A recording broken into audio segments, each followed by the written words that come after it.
Depuis ce matin, nous traversons des villes, des villages avec partout ces mêmes scènes de délabrement, de destruction et des gens qui se confient devant notre caméra et qui craquent littéralement. Des scènes très dures et des gens qui se plaignent d'une inégalité des réponses. Ici par exemple, nous sommes dans un quartier reculé de la ville de Noordahe et ici les gens nous disent qu'ils sont 10 000 habitants, qu'il y a eu 300 morts que les voisins eux-mêmes ont dû retirer des décombres sans l'aide de sauveteurs professionnels qui ne sont jamais arrivés ici. Qu'est-ce que ça veut dire ? Parce qu'évidemment, ce genre de discours est instrumentalisé politiquement.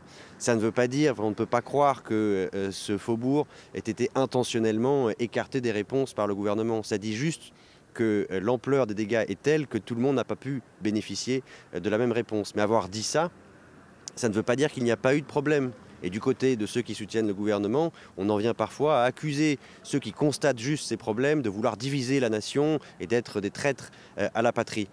Il y a beaucoup de difficultés à garder de la mesure et de la nuance aujourd'hui en Turquie après ce séisme, évidemment parce qu'il y a des élections qui arrivent et la polarisation joue à l'extrême plutôt que de provoquer une union sacrée. En réalité, cette catastrophe naturelle a révélé les divisions qui travaillent la société turque.